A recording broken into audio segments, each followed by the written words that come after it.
শ্ৰদ্ধাৰ সংবাদকৰ্মীসকল, পোনপ্ৰথমেই টাই আহোম যুৱ পৰিষদ ডিব্ৰুগড় জিলা সমিতি আজি এই বৰপথাৰ দিব্যজ্যোতি সংঘত বৰপথাৰ আঞ্চলিক সমিতিৰ ডিব্ৰুগড় জিলা সমিতিৰ অন্তৰ্গত এখন বৰপথাৰ আঞ্চলিক সমিতি গঠন কৰা হয় আৰু লগতে আজি টাই আহোম যুৱ পৰিষদ ডিব্ৰুগড় জিলা সমিতি এখন জৰুৰী কাৰ্যনিৰ্বাহক সভা অনুষ্ঠিত কৰা হয়। আজি এই কাৰ্যনিৰ্বাহক সভাৰ পাছতেই আমি কাৰ্যনিৰ্বাহক সভাত যিসমূহ সিদ্ধান্ত আৰু প্ৰস্তাৱ আৰু সিদ্ধান্ত গ্ৰহণ কৰিছোঁ, এইবিলাক আপোনালোকৰ মাধ্যমেৰে ডিব্ৰুগড় জিলাৰ লগত সমগ্ৰ অসমবাসী ৰাইজৰ জ্ঞাতাৰ্থে প্ৰচাৰ কৰিবৰ বাবে আজি এই যি সংবাদমেলখন আমি সম্বোধন কৰিবলৈ আগবাঢ়িছোঁ, ইয়াত আমাৰ নিমন্ত্ৰণ ৰক্ষা কৰি আপোনালোকে উপস্থিত হোৱাৰ বাবে পোনপ্ৰথমে ধন্যবাদ জ্ঞাপন কৰিছোঁ। সংবাদমেলখনি আৰম্ভ কৰাৰ প্ৰাকমুহূৰ্তত মই আমাৰ তাৰপৰা ডিব্ৰুগড় জিলা সমিতিৰ সভাপতি মানচা নিপুণ ফুকন ককাইদেউৰ মাজত উপস্থিত আছে। তাৰপৰা কেন্দ্ৰীয় সমিতিৰ সন্মানীয় উপসভাপতি মানচা সুৰুজ অঞ্চল ককাইদেউৰ মাজত উপস্থিত আছে আৰু উপস্থিত আছে তাৰপৰা ডিব্ৰুগড় জিলা সমিতিৰ উপসভাপতি ৰিদীপ চোলাধৰা ফুকন, সহকাৰী সাধাৰণ সম্পাদক অজয় গগৈ, যুটীয়া সম্পাদক ভানুৰঞ্জন গগৈ আৰু প্ৰচাৰ সম্পাদক দীপ। শ্ৰদ্ধাৰ সংবাদ মাধ্যমৰ আমাৰ সাংবাদিক বন্ধুসকল, আপোনালোকৰ উপস্থিতিত তাৰপৰা ডিব্ৰুগড় জিলা সমিতিৰ তৰফৰ পৰা পুনৰবাৰ আপোনালোকৰ আন্তৰিক কৃতজ্ঞতা জ্ঞাপন কৰিছোঁ। ইতিমধ্যে আমাৰ শ্ৰদ্ধাৰ সভাপতি মহোদয় আৰু কেন্দ্ৰীয় সমিতিৰ উপসভাপতি মহোদয়ে বিষয়সমূহ উপস্থাপন কৰিছে। পুনৰ আমি একেটা কথাকে দোহাৰিব বিচাৰিছোঁ যে এই জনজাতিকৰণক লৈ শাসনাধিষ্ঠ যি বিজেপি চৰকাৰে এক খেলা খেলিলে, অকল বিজেপি বুলিয়ে নহয়, ইতিমধ্যেই বিগত যিসমূহ দলে শাসনত অধিষ্ঠিত হ'ল, কিন্তু আজি পৰ্যন্ত তেওঁলোকে সেই জনজাতিকৰণ বিষয়টোক লৈ কেৱল এক ৰাজনৈতিক ইছ্যু হিচাপে মাত্ৰ তেওঁলোকে ৰাজনৈতিক বৈতৰণি পাৰ হ'বৰ কাৰণেহে তেওঁলোকে সেই আমাৰ আৱেগক লৈ খেলিলে। এতিয়া আৱেগক লৈ খেলি যি আমাৰ জাতিটোক বা আমাৰ যি 6 জনগোষ্ঠীক চৰম অপমান কৰিলে, সেইকাৰণে এবাৰ 6 জনগোষ্ঠীৰ ৰাইজক আমি আহ্বান জনাইছোঁ আজিৰ সংবাদ মাধ্যমৰ যোগেদি যে এতিয়া উচিত প্ৰত্যুত্তৰ দিবৰ কাৰণে আমাৰ সময় আহি পৰিছে, কিয়নো আগন্তুক যি লোকসভা আমাৰ নিৰ্বাচন আছে, সেই নিৰ্বাচনত যাতে এক যোগ্য প্ৰত্যুত্তৰ আমাৰ দিব পৰা যায়। কাৰণ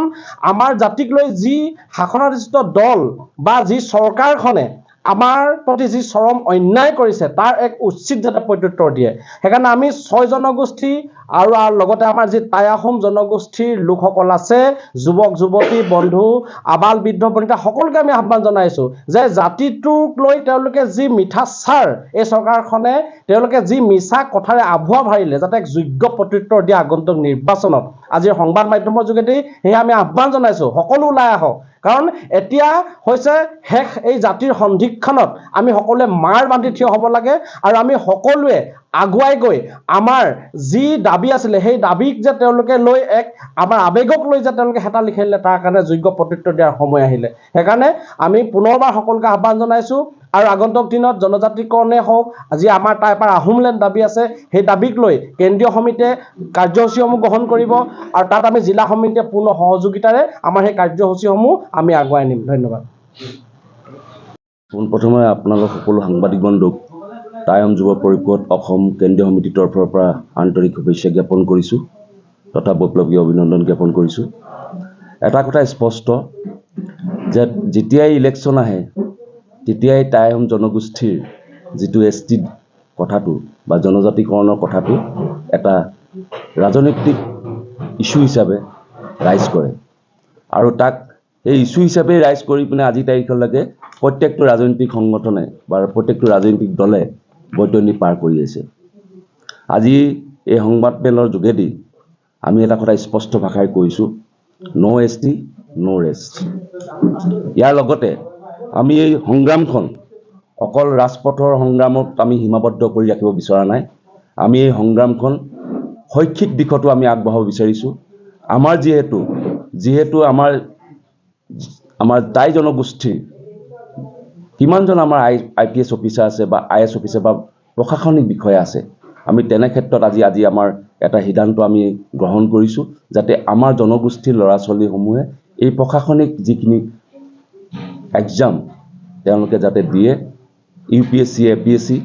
যিখিনি এক্সাম দিব লাগে, তাৰ জৰিয়তে ব্ৰুকেট কেপচাৰ কৰিবৰ কাৰণে আমি এটা চিন্তাচাৰ কৰিছোঁ। যিহেতু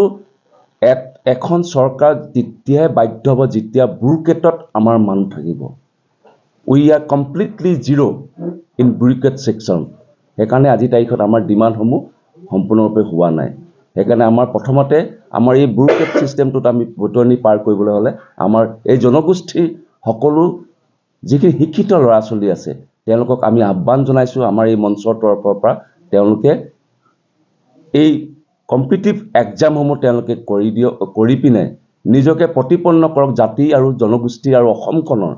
সুৰক্ষাৰ কাৰণে তেওঁলোকে আগবাঢ়ি আহক ইমানখিনি আমি আহ্বান জনালোঁ ধন্যবাদ 10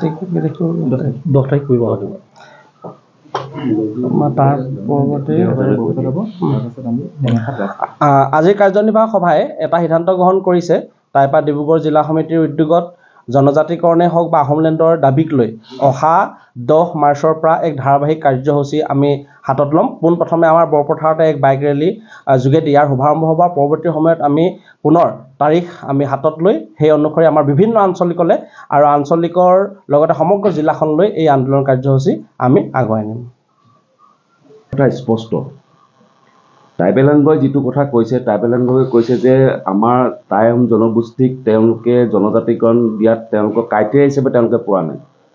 কিন্তু আমি যদি চাওঁ টেকনিকেলি চালে যিকেইটা ক্ৰাইটেৰিয়া অন্তত এই যিটো কমিটিয়ে যিটো কৈছিলে 6টা যিটো ক্ৰাইটেৰিয়া কৈছে সেই গোটেই 6টা ক্ৰাইটেৰিয়া কিন্তু আমাৰ টাইম জনগোষ্ঠীত আছে থকাৰ হেতুকে আমি আমাৰ নিজৰ ভাষা আছে আমাৰ নিজৰ সাজপাৰ আছে আমাৰ নিজৰ খাদ্য আছে আমাৰ নিজৰ সকলো ধৰণৰ গোটেই 6টা যিকেইটা টাৰ্মছ এণ্ড কণ্ডিশ্যন আমি ডিজাৰ্ভ কৰোঁ তো ডিজাৰ্ভ কৰাৰ কাৰণে we are capable two demand ST আৰু সেই যিজন ব্যক্তি আমি তেখেত আমাৰ যিহেতু জ্যেষ্ঠ আমি আমাৰ আই পিতাই বা আমাৰ যিসকল আমাৰ জ্যেষ্ঠজনে আমাক শিকাই থৈ গৈছে আমি জ্যেষ্ঠজনক আমি কেতিয়াও কটু ভাষাৰে আমি আলোচনা নকৰোঁ কিন্তু এটা কথা আমি তেখেতক অনুৰোধ কৰিম বৃহত্তৰ অসমীয়া জাতি কিন্তু স্বৰ্গদেউ চাওলুং চুকাফাই গঢ়ি থৈ যোৱা বৃহত্তৰ অসমীয়া জাতিটো চাওলুং চুকাফাই গঢ়ি থৈ যোৱা সময়ত কিন্তু তেখেতে ভবা নাছিলে যে আজি আহোম হিচাপে থাকিব কাইলৈ কছাৰী হিচাপে থাকিব কাইলৈ কিবা কিন্তু আজি সময়ৰ আহ্বানত সকলোৱে কিন্তু নিজৰ জাতিটো ৰক্ষা কৰিবৰ কাৰণে আগবাঢ়িছে সেইকাৰণে তেখেতক আমি বিনম্ৰ অনুৰোধ জনাম আমি যিটো বিচাৰিছোঁ আমাক ল'বলৈ দিয়ক আমি আমাৰ অধিকাৰ সাব্যস্ত কৰিবলৈ গৈ আমি কাৰোবাৰ বাৰীত গৈ পিনে আমি জেওৰা ভেটিবলৈ নাযাওঁ ধন্যবাদ দিব বিচাৰিছোঁ এনে এজন মানুহৰ ওপৰত মিছলীয়া মানুহৰ ওপৰত যিজন মানুহে বিজেপিৰ মুখ্য প্ৰধানমন্ত্ৰী তেখেত হৈছে প্ৰধানমন্ত্ৰী নৰেন্দ্ৰ মোদী ডাঙৰীয়া তেখেতে যেতিয়া প্ৰথম 2014 চনত আহিছিলে অসমলৈ প্ৰথম যেতিয়া আহিছিলে তেখেতে ভাষণত কৈছিলে যে অসমবাসী মানুহৰ আগত কৈছিলে যে আমাৰ 6 জনগোষ্ঠীক আহোমকে ধৰি 6টা জনগোষ্ঠীক কৈছিলে লগতে অসমৰ মানুহক কৈছিলে যে সবকা সাথ সবকা বিকাশ সবকা বিশ্বাস আমি তেতিয়া গম পোৱা নাছিলোঁ যে সবকা সাথ মানে অকল পুঁজিপতি সাথ পুঁজিপতিৰ লগত থাকিব সবকা বিকাশ মানে পুঁজিপতিৰ বিকাশ আৰু সবকা বিশ্বাসটোতো আমাৰ সবকে বিশ্বাস ভাঙিয়াই দিলে যিহেতু তেখেতে আহিয়ে কৈছিলে যে আহোমকে ধৰি 6টা জনগোষ্ঠীক জনজাতিকৰণ দিব কিন্তু 2014 পৰা আজি 2024 পালেহি আজি পৰ্যন্ত কিন্তু তেখেতলোকে আমাক জনজাতিকৰণ নিদিলে আৰু বিষয়টোৰ ওপৰত কোনো ধৰণৰ গুৰুত্ব প্ৰদান কৰা আমি দেখিবলৈ নাপালোঁ আমি টাই আহোম যুৱককে দেখি আমি সকলো জনগোষ্ঠীসকলে যিসকলে আমি জনজাতিকৰণ বিচাৰিছোঁ অৰহস আমি জনজাতিকৰণক আমাৰ বিচাৰি আমি আবেদন কৰিছোঁ আমি কাৰ্যসূচী লৈছোঁ কিন্তু আজি পৰ্যন্ত কিন্তু আমাক তেখেতলোকে কোনো ধৰণৰ গুৰুত্ব কৰা আমি প্ৰদান কৰা আমাক দেখিবলৈ নাপালোঁ আৰু এতিয়া আহিছে MP ইলেকশ্যন আহিছে আকৌ এতিয়া নতুনকৈ ওলাইছে যে জনজাতিকৰণৰ বিষয়টো ওলাইছে আমি কিন্তু এইবাৰ আমি টাই আহোম যুৱ পৰিষদে আহোম জনগোষ্ঠীটোক জনজাতিকৰণ যিহেতু নিদিলে ইলেকশ্যনৰ প্ৰাক মুহূৰ্তত দিয়া নিশ্চয় সময় নাই সেয়ে আমি কিন্তু বিজেপি চৰকাৰখনক সেই মিছলীয়া প্ৰধানমন্ত্ৰীজনক কিন্তু কথাত কিন্তু আমাৰ জনগোষ্ঠীয় মানুহখিনিক কেতিয়াও গুৰুত্ব প্ৰদান নকৰিবৰ কাৰণে আপোনালোকৰ যোগেদি আমি তেখেতলোকক প্ৰতিজন মানুহক আমি অনুৰোধ জনাইছোঁ আৰু লগতে আমাৰ আহোম লগতে আমাৰ 6 জনগোষ্ঠীক যি জনগোষ্ঠীক জনজাতিকৰণ দিম বুলি কৈছিলে কাকো যে জনজাতিকৰণ নিদিলে বিষয়টো কোনো ধৰণৰ গুৰুত্ব আৰোপ নকৰিলে সেইকাৰণে প্ৰতিটো জনগোষ্ঠীৰ লোকসকলক আমি কিন্তু এই মিছলীয়া প্ৰধানমন্ত্ৰীজনৰ কথা গুৰুত্ব আৰোপ নকৰিবৰ কাৰণে বিজেপি চৰকাৰখনৰ কথা গুৰুত্ব আৰোপ নকৰিবৰ কাৰণে আমি কিন্তু প্ৰতিজন মানুহক আমি অনুৰোধ জনাইছোঁ লগতে আমি জনজাতিকৰণৰ কাৰণে আজি আমাৰ যিহেতু কাৰ্যনিৰ্বাহক আছিলে আমি জনজাতিকৰণ বিচাৰি আমি বিভিন্ন কাৰ্যসূচী আমি হাতত লৈছোঁ আপোনালোকৰ যোগেদি আমি অসমবাসী ৰাইজক জনাব বিচাৰিছোঁ আমি জনজাতিকৰণৰ কাৰণে আমি বাইক ৰেলী লৈছোঁ। আমি যিটো বাইকালি আমি বৰপথাৰ আঞ্চলিকৰ পৰা আমি আৰম্ভ কৰিম। আমি ডিব্ৰুগড় সদৰত ধৰ্ণা কাৰ্যসূচী লৈছোঁ। এনেকৈ আমি বিভিন্ন কাৰ্যসূচী মানে আজি কাৰ্যনিৰ্বাহকত আমি সিদ্ধান্ত গ্ৰহণ কৰিছোঁ কাৰ্যসূচী লোৱাৰ জনজাতিকৰণৰ বিষয়ে ওপৰত। আৰু লগতে আমাৰ আজি কাৰ্যনিৰ্বাহকত আমি সিদ্ধান্ত গ্ৰহণ কৰিছোঁ যে আমি দেখিবলৈ পাইছোঁ বিজেপি চৰকাৰ হওক যিকোনো চৰকাৰ হওক কয় যে সত্ৰৰ মাটি বেদখল কৰিব লাগে, পূৰা চিঞৰ বাখৰ কৰে। কিন্তু আমি আজি পৰ্যন্ত নেদেখিলোঁ যে আমাৰ যিবোৰ কীৰ্তিচিহ্ন আছে, আমাৰ যিবোৰ মৈদাম পাম আছে, সেই মাটিখিনি হেৰি কৰিব লাগে বুলি মানে সংৰক্ষণ কৰিব লাগে বা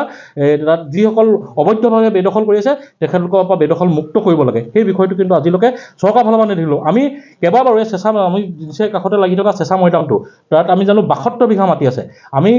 SDC অফিচত ইমান কাগজ দিছোঁ, আমি মন্ত্ৰীৰ ওচৰত কাগজ দিছোঁ, MLA ওচৰত কাগজ দিছোঁ, কিন্তু আমি আজি পৰ্যন্ত কিন্তু সেইখিনিৰ ওপৰত গুৰুত্ব পোৱা আমি নেদেখিলোঁ। চৰকাৰে কিয় আমাৰ কীৰ্তিচিহ্নসমূহৰ ওপৰত কিয় গুৰুত্ব নকৰে, তাৰ বাবে কিন্তু আমি টাই আহোম যুৱ পৰিষদে আমি তেখেতলোকক কিন্তু ধিক্কাৰ জনাইছোঁ। আৰু লগতে সৌন্দৰ্য বৰ্ধন যিখিনি মাটি বেদখল হৈ আছে সেই মাটিখিনি বেদখলমুক্ত কৰি আৰু যিখিনি আমাৰ মৈদাম আছে আৰু যিখিনি আমাৰ কীৰ্তিচিহ্ন আছে সৌন্দৰ্য বৰ্ধন কৰিবৰ কাৰণে আমি প্ৰতিটো আমাৰ